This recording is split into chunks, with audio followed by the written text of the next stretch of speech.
Hi viewers, welcome to our channel. ప్రస్తుతం మనతో పాటు సీనియర్ జర్నలిస్ట్ దాము బాలాస్ అన్నారు, వారితో మాట్లాడదాం. నమస్కారం సార్. నమస్తే. సలార్ మూవీ, సో ఈ మూవీ ఈ నెల 22గా అయితే రిలీజ్ కాబోతుంది. ప్రభాస్ ఫ్యాన్స్తో పాటు ఇండియా మొత్తం కూడా ఈ సినిమా కోసం ఈగర్గా వెయిట్ చేస్తున్నారు. సో ఇప్పుడు ఈ సినిమాకి సంబంధించి రిలీజ్ ట్రైలర్ ఒకటి రిలీజ్ చేశారు సార్. మరి ఎలా ఉంది, అది రెస్పాన్స్ ఎలా వచ్చింది, మరి మూవీ స్టోరీ ఏమై ఉంటుంది సార్? సలార్ మీద ఎప్పటి నుంచో ఒక ఎక్స్పెక్టేషన్ కావచ్చు, ఆశ నిరాశల మధ్య ఊగిసలాడుతున్నారు ప్రభాస్ ఫ్యాన్స్.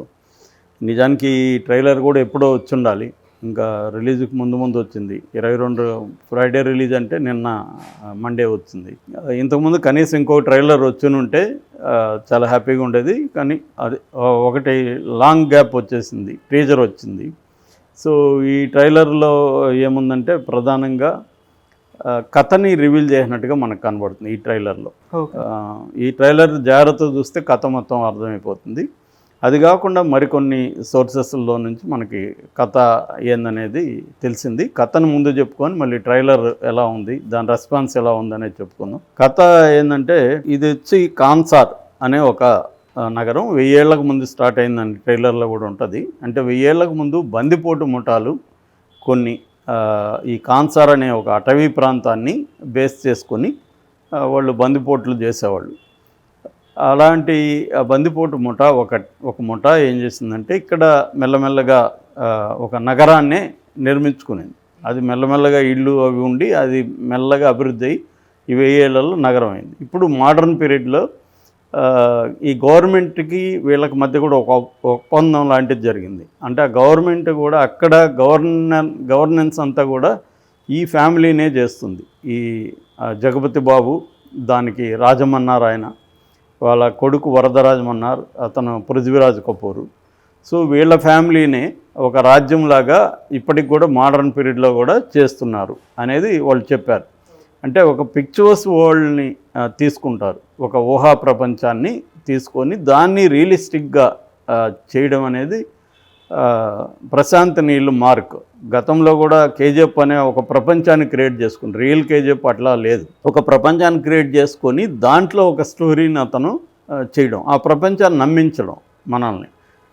రాజమౌళి అయినా అంతే, బాహుబలి కావచ్చు, తర్వాత RRR కావచ్చు, ఇవన్నీ ఏంటంటే ఒక వరల్డ్ని వాళ్ళు క్రియేట్ చేస్తారు. రియల్ ప్రపంచంలోనే ఒక పిక్చర్స్ వరల్డ్ని క్రియేట్ చేయడం, దాన్ని నమ్మించడానికి ట్రై చేయడం, అదే కథ. దాంట్లో ఒక సింపుల్ కథను పెడతారు. ఎప్పుడైనా బిగ్ ఫిల్మ్స్ ఏవైతే ఉంటాయో అందులో కథ సింపుల్గా ఉండాలనేది రూలు.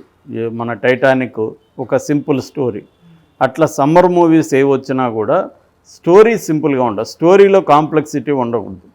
స్టోరీ సింపుల్గా ఉండాలి, దాని ప్రజెంటేషన్ గ్రాండ్గా ఉండాలి. అది ఫార్ములా అనమాట. వరల్డ్ వైడ్గా ఇదే ఫార్ములాని ప్రతి ఒక్కరు ఫాలో అవుతారు. బాహుబలిలో కూడా అంతే కదా, సింహాసనం కోసం వచ్చిన కుతంత్రాలు, గొడవలే. ఇక్కడ కూడా అదే సేమ్. బాహుబలిలో ఏ ప్రెమైజ్ ఉందో సేమ్ ప్రెమైజ్, కాకపోతే చిన్న చేంజెస్ ఉంది.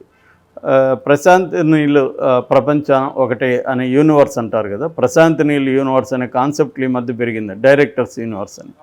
అట్లా కేజీఎఫ్లోకి కంటిన్యూగా ఇది ఉంటుందా అన్న ఊహాగానాలు కూడా వచ్చాయి. ప్రశాంత్ నీల్ అది క్లారిఫై చేశాడు, అలాంటిది ఏముండదు, ఇది సపరేట్ ఫిల్ము, దీనికి కేజీఎఫ్కి ఏ రకమైన సంబంధం లేదు. ఎందుకంటే లుక్ వైజ్ చూస్తే అంతా కేజీఎఫ్ లాగే అనిపిస్తుంది. ఆ కలర్ టింట్ కానీ, ఆ బ్లాక్ ఇది కానీ, ఆ ప్రభాస్ గెటప్ కానీ, అవన్నీ అలాగే అనిపిస్తుంది జనాలకి, కేజీఎఫ్ లాగే ఉంది అనిపిస్తుంది. అంటే కొంతమంది ఏంటంటే వాళ్ళు కొన్ని ఫిక్స్ అయిపోయినప్పుడు దాని నుంచి బయటికి అంత ఈజీగా రారు డైరెక్టర్స్. సో అది కంటిన్యూ అవుతూ ఉంటుంది ప్రతి సినిమాలో కూడా. సో దీంట్లో కూడా అలాగే ఉంది. సో ఈ ఫ్యామిలీ రూల్ చేస్తున్నప్పుడు ఈ జగపతి బాబు క్యారెక్టర్ రాజమన్నారు, వాళ్ళ కొడుకు పృథ్వీరాజ్ కపూర్ పేరు వచ్చి వరదరాజమన్నారు, వరదమన్నారు అంటారు. సో ఈ వరదమన్నారికి చిన్నప్పుడు ఒక ఫ్రెండ్ ఉండేవాడు, దేవ. ఆ దేవ అనే ప్రభాస్. సో ఈ ఫ్రెండ్ ఏంటంటే, ఈ ఫ్రెండ్కి ఒక ఇబ్బంది వస్తే, అంటే వాళ్ళ నాన్న చనిపోయినప్పుడు అక్కడ కొంతమంది వాళ్ళ నాన్న శవాన్ని తగలబెట్టనీయకుండా అడ్డుపడతారు. అడ్డుపడినప్పుడు వీళ్ళ ఫ్రెండ్ వరద ఏం చేస్తాడంటే వాళ్ళ నాన్నకు చెప్పి ఈ సమస్యను పరిష్కరించమంటే అతను వచ్చి దాన్ని డీల్ చేసి వాళ్ళ నాన్న శవాన్ని తగలబెట్టడానికి హెల్ప్ చేస్తారు. అప్పుడు వాళ్ళమ్మ ఈశ్వరీబాయి, ప్రభాస్ వాళ్ళమ్మ ఈశ్వరీబాయి, ఈ ప్రభాస్ అంటే దేవ వీళ్ళిద్దరు ఏంటంటే మేము నీకు రుణపడి ఉన్నాము, ఎందుకంటే ఒక పెద్ద అవమానం ఎదుర్కోవాల్సి వస్తుంది వాళ్ళమ్మ. అటువంటి అవమానం నుంచి తన మిత్రుడు బయటపడేస్తాడు. సో దానివల్ల ఇతను నేను జీవితాంతం నీకు రుణపడి ఉన్నా, నువ్వు ఎప్పుడు పిలిచినా నేను నీకు ఎర అవుతా లేదా స్వర అవుతా అని అంటాడు. నేను వస్తాను అనేది అతను చెబుతాడు. చెప్పేసి వెళ్ళిపోతారు అక్కడి నుంచి. ఇది ఫ్లాష్ బ్యాక్ అనుకోవచ్చు. దీని తర్వాత ఇప్పుడు ప్రజెంట్ దీనికి వస్తే రాజమన్నారు యొక్క లక్ష్యం ఏంటంటే తన తర్వాత తన వారసుడుగా తన సింహాసనానికి ఇతన్నే కింగ్ అని చేయాలి, ఎవరు ఈ వరదమన్నారని అనేది అతని లక్ష్యం. అయితే అక్కడ ఉన్న మంత్రి కావచ్చు, సలహాదారులు కావచ్చు, కొంతమంది కుట్ర చేస్తుంటారు. ఈ తర్వాత వీళ్ళే అవుతా ఉంటే మనం ఎప్పుడు అయ్యేది అన్నట్టుగా వాళ్ళు ఒక ప్లాన్లో ఉంటారు. సో ఆ ప్లాన్లో భాగంగా ఏం చేస్తారంటే ఒకసారి వరదమన్న వాళ్ళ నాన్న రాజమన్నారు బయటికి వెళ్తాడు.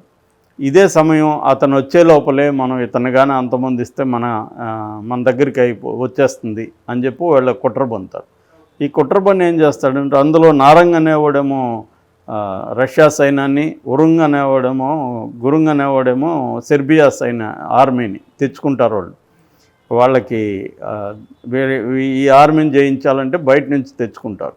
తెచ్చుకొని కుట్రపూరితంగా ఈ వరద మన్నార్ని పట్టుకుంటారు. పట్టుకున్నప్పుడు అతను తన తమ్ముడు ఉంటాడు, మిగతా తన టీం సపరేట్గా ఉంటాడు. ఆ టీం ద్వారా అతను ఎస్కేప్ అవుతాడు.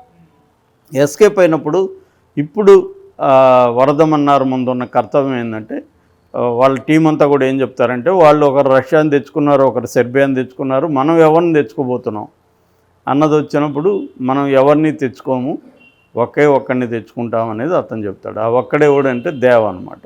దేవ ఏంటంటే వెళ్ళిపోయి ఒక మెకానిక్గా ఉంటాడు, కానీ అతని లోపల ఒక యుద్ధం ఉంటుందని చెబుతున్నారు. సో అతను ఏంటంటే ఎవరికైనా ఏ ఆపద వచ్చినా వాళ్ళ దగ్గర డబ్బులు తీసుకొని వాళ్ళకి హెల్ప్ చేసే ఒక కైండ్ ఆఫ్ వృత్తిలో ఉంటాడు అతను. సో ఇప్పుడు అతన్ని పిలిచినప్పుడు అతను వచ్చి ఇతని యుద్ధాన్ని అతను చేస్తాడు. సో దీనికి అనుగుణంగానే డైలాగ్ వెర్షన్ కూడా మనకి ట్రైలర్లో ఉంటుంది. డైలాగ్ ఏమంటారు, పర్షియన్ సామ్రాజ్యంలో ఎంత పెద్ద సమస్య వచ్చినా బలమైన సైన్యానికి చెప్పరు, ఒక్కడికే చెప్తాడు. సుల్తాన్ కావాలనుకున్నది ఏదైనా అతను తెచ్చిపెడతాడు, వద్దనుకున్నది దేనైనా ధ్వంసం చేస్తాడు ఇదంతా కూడా దేవ అండ్ వరద మధ్య సంబంధాన్ని చెప్పడం అన్నమాట.